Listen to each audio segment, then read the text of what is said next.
Pag pinag-usapan natin yung ating ebanghelyo, pinag-uusapan natin yung karunungan. Ngayon, ang tanong ko sa inyo, ano ba ang gusto ninyo? Maging marunong o maging mayaman? Di ba pwedeng both, Father? Maging marunong o maging mayaman? Ano ba dapat na mauna? Yaman o dunong? Duno. Kaya sabihin niyo sa anak mo, anak, mag-aral ka kung kaya mo. Huwag ka makontento sa palakol. O huwag niyong sabihin, tama na iyan, anak.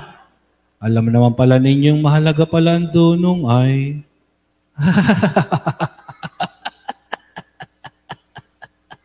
Oh, bakit mo dunong? Sa pang-araw-araw nating buhay, ginagamit natin yan. Hindi ho ba? Kaya ang palagi nating tanong, ano ba ang maiging gawin? Ano ba ang tama? At pag pinag-usapan natin ang maiging gawin, ang tama, ang pinag-uusapan natin, karunungan. Hindi ho ba? Pero pwede nating, hindi natin pwedeng sabihin na pag ikaw ay marunong academically sa mga aralin, marunong ka na sa buhay. It doesn't follow. Hindi. Honey, pagtatako, batang valedictorian. Ay, ba't yung nagkaganayan? Abay, maiging mag-aral. Kaya lang ay umibig.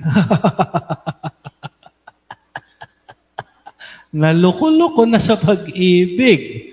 Honey, alam ho ninyo, sa philosophy, pag pinag-usapan yung spirit, actually ang attributed yung human spirit sa mental capacity. Okay? Dahil ang ginagamit talaga natin ay ito. Kasi pag ginamit natin dito, talo tayo. Hindi ho ba? O, paano? Alam niyo kung bakit? Sinusunod ang puso.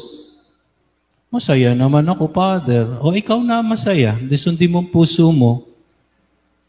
Nagkaloko-loko naman ang buhay mo. Di bali, Father. Adi maigi ka pa.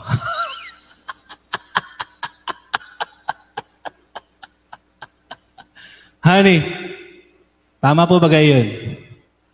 Oh. Si Father naman nagugulat.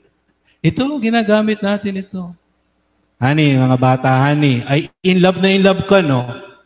Ay, nag-aaral ko po. Ay, gustong-gusto ko na talaga, Father, kahit pasuwayin ko si nanay. Love nga din ako, ay. O ano, mag-aaral ka, mag-aasawa ka, no? Anong gagamitin ko, puso o isip? Hoy.